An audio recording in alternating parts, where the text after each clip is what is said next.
LPG LPG LPG लगातार हाहाकार मचा हुआ है पूरी दुनिया में, इंडिया के अंदर भी खासकर, क्योंकि एलपीजी की जो शॉर्टेज है वो होने की संभावना बहुत बढ़ गई है। साथ ही साथ ये शॉर्टेज क्यों है? ये शॉर्टेज इसलिए हुआ है जो अभी ईरान इजराइल वॉर चल रहा है, उसके कारण ये जो स्ट्रेट ऑफ हॉर्मोज है बहुत ही इंपॉर्टेंट है, क्योंकि वहाँ से 20% आपका जो क्रूड ऑयल हो गया, एलपीजी हो गया, वो पूरे वर्ल्ड में सप्लाई होता है। और इंडिया भी बहुत बड़ा उपभोक्ता है एलपीजी का भी और क्रूड ऑयल का भी। 45% हमारा क्रूड ऑयल इसी स्ट्रेट ऑफ हॉर्मोज से आता है और साथ ही साथ 47% एलएनजी एलपीजी हमारे स्ट्रेट ऑफ हॉर्मोज से ही आते हैं। तो लगातार ये जो वॉर चल रही है, इस कारण हमारा जो शॉर्टेज है वो बहुत ज़्यादा बढ़ता जा रहा है। लेकिन जो गवर्नमेंट है लगातार लगी हुई है, प्रयास कर रही है। जो मोदी गवर्नमेंट हमारे लगातार जाते थे हर एक देश में, उनकी जो कूटनीति है अब काम आ रही है। अब हमें बहुत सारे जो देश हैं, चाहे वो रशिया हो गया, यूएस हो गया, ऑस्ट्रेलिया हो गया, और भी जो कंट्रीज़ हैं जहाँ पे एलपीजी और क्रूड ऑयल की संभावना ज़्यादा है, तो उस सब लोग लगातार परचेज कर रहे हैं। तो अभी हमें क्या करना चाहिए? तो पैनिक नहीं क्रिएट करना है।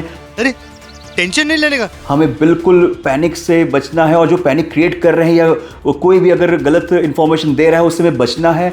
और साथ ही साथ या फिर आप एक ऐसा जुगाड़ करेंगे जिससे आपका काम हो जाए। जुगाड़ इन द सेंस कि आप या तो मिट्टी का जो चूल्हा आता है वो बना लें, उस पर आप खाना पकाएं।